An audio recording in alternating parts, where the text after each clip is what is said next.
په جمعات کې د رسول الله مبارک په جمعات کې باس کېده چې خخذه کمه ده اوره صحابه لګیا دي نبی علیہ السلام چپ دی وی دی وای خخذه کمه ده یو وی خخذه هغه ده چې د خاون خدمت کوي بل وی خخذه هغه ده چې منځ کوي بل صحابي اوس امتحان اخلي بل صحابي خخذه هغه ده چې هغه جګړه نه کوي جبه ته دني لسنني دا یو وجه بل وجه بل وجه حضرت علی رضی اللہ عنہ دی وخی کور تلا کور جمعات سره نږدې بی بی فاطمه ته وی فاطمه جمعات کې خلق لګیا دي رسول الله مبارک یو خبره مې سترو غردولا چې خخذه کمه ده څوک داوي فاطمه وتی علی وی زبر ته خخذه وکي وی صدا وی خخذه هغه ده چې دا پردو سړو ته نه ګوري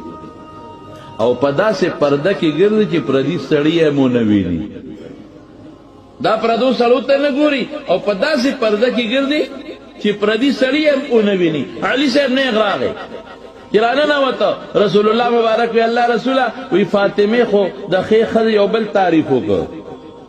اخو خذا بلده تاسو کوئی منځ او سو کوئی روجي او دا وی سوي زمالور وی ستالو روي چې خذا هغه دا چې پردو سړو ته نه ګوري او داسې پرده کوي چې پردي سړی وته نه ګوري حضور پاک او خندل وی دا خو د چا لور ده کنه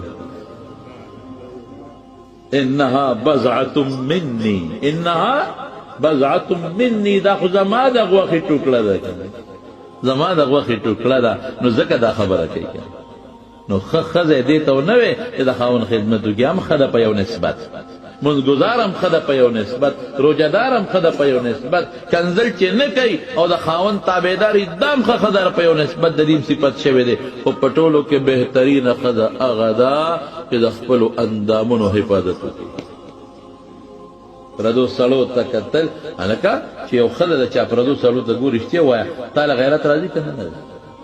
هذا پښتو خبره اسلام یو طرف ته کو غیرت راځي کنه راځي او کله چالور خور پردې لکالو ته ګوري نو غیرت راځي کنه راځي پردې لک ستا خور ته ګوري ستا خزه ته ګوري او ستا خزه خور پردې ته ګوري نو غیرت راځي کنه راځي نو خدای بنده ته پردې جنې ته ولې ګوري داغه پلار لبام غیرت ورځي کنه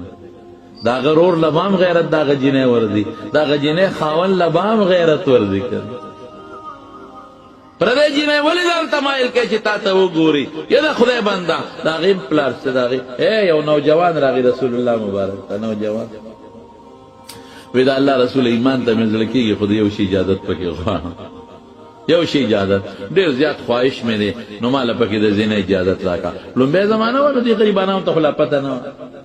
بس د یو شي هغه مطلب دا و چې دا ټوله قصه د پیغمبر اعظم په خپل اختیار کې ده حالانکه که پیغمبر مبارک د خپل خلیلم د شریعت څخه خبر وباسي ادا الله ما ينطق عن الهوى ان هو الا وحي يوحى چې کومه خبره د شریعت کوي دا الفاظ د رسول الله مبارک دي او مقصد او معنا د الله ده مالا پکې د زینې اجازت را چې دا ټکی وې صحابه وې اوف اوف اوف او د حضور پاک مخکې ته دا خبرې کوي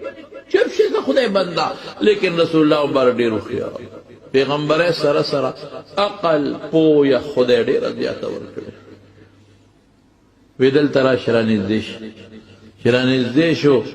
نو ورته وی د زینې اجازت غواړي په اسلام کې وی او د الله رسوله وی تحبه لامک دا زنا مور له خوښه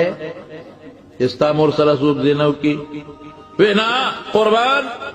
الله رسول قربان مور له څنګه خوښه کوم چې دم څوک خو دې رانږدې شي د مامور نه زه مور له خوښوم نه به بل انسان مور له خوښوي اتحبه لاختک خور له خوښه استا خور سره څوک زنا وکړي نه قربان نه زه خپل خور له خوښوم نه به بل څوک خور له خوښه کوي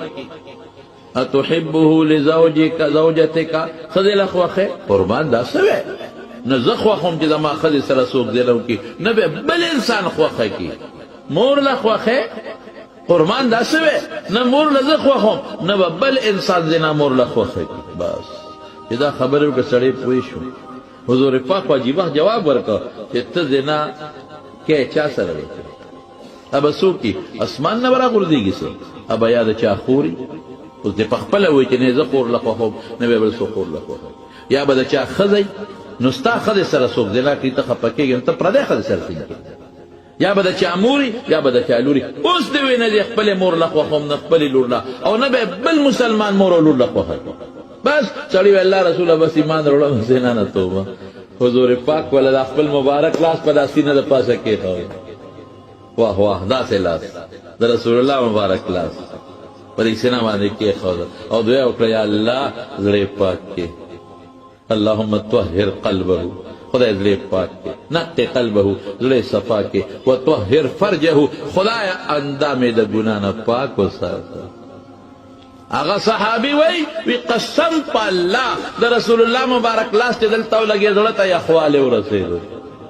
او خپلې ښځې ته مې بیا شهوت او خواهش ختم شو، پردی خو لاس پرېږدی.